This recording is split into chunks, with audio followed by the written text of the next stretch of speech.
Your Excellencies, ladies and gentlemen, participants in the room and watching via UN Web TV, thank you for the opportunity to speak to you today. I do so from the place that is now known as Brisbane, Australia. It is on the unceded lands of the Turrbal and Jagera peoples. I acknowledge their sovereignty over these lands, and I pay my respects to their elders. The question I ask is whether a human rights-based approach to confiscation and cooperation could support the goal of asset recovery in corruption cases. The answer that I will give is yes. A human rights-based approach is one that regards anti-corruption and human rights regimes as mutually reinforcing. Seeing asset recovery in this way is more likely to yield sustainable outcomes in particular cases. That is the first reason. The second reason is that it's also more likely to protect the system of international law on which both anti-corruption and human rights regimes substantially depend. The views I express today are mine alone. I do not suggest that they reflect the position of any organisation with whom I am or have been affiliated. However, they are not mere speculation. They are drawn from more than 15 years of research on this topic in both Australia and Switzerland.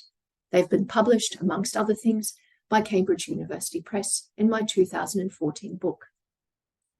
That work acknowledges that corruption is increasingly viewed as a risk to human rights in all three generations.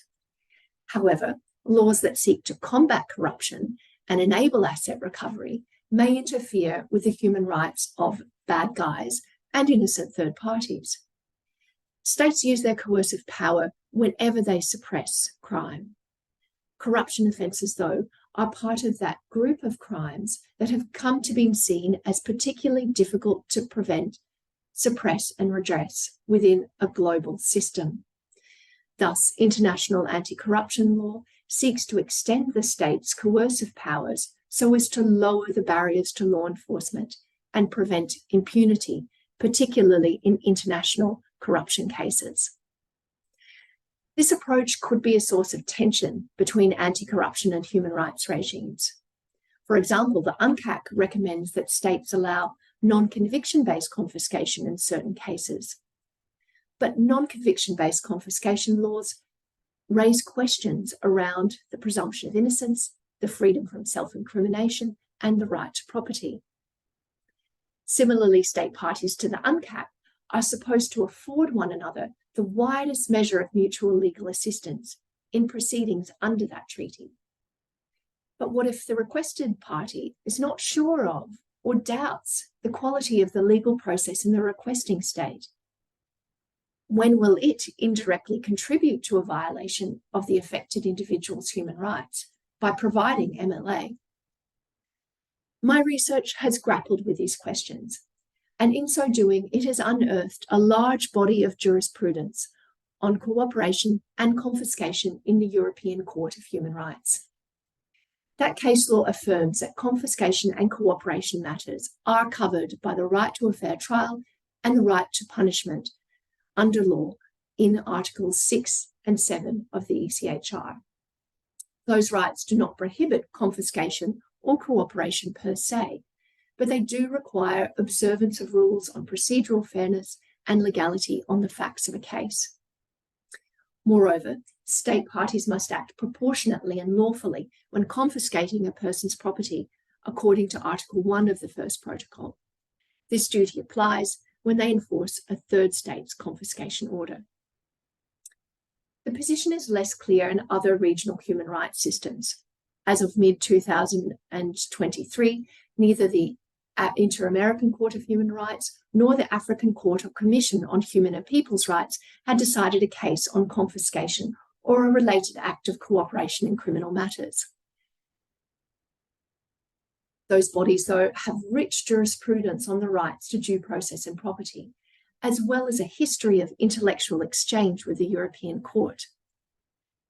Therefore, we wait to see how those existing principles and analogous cases would apply to an asset recovery matter. Regardless, we don't need to know the position of the Inter-American or the African Union tribunals to answer the original question for this address. Could a human rights-based approach to confiscation and cooperation support the goal of asset recovery? The answer that emerges from the existing jurisprudence is yes, it could, for two reasons. First, the ECHR cases show that states should design and use asset recovery law in a manner that is consistent with human rights, if not simply because the outcomes of those proceedings are less likely to be successfully challenged before domestic and international tribunals. Second, the cases show that it is possible to read human rights and anti-corruption laws in harmony with each other. The European Court of Human Rights, for one, has insisted on the importance of due process and property, while acknowledging the collective interest in combating macro forms of criminality, including corruption. Its approach may not be perfect, but it is instructive for other international organisations and states. For in taking this stance, the Strasbourg judges have sought to harmonise potentially competing commitments, and so to treat multiple international obligations as related and simultaneously binding. Arguably, actors who do likewise will also support the rules-based system of international law on which asset recovery and human rights in large part depend. Thank you and good day.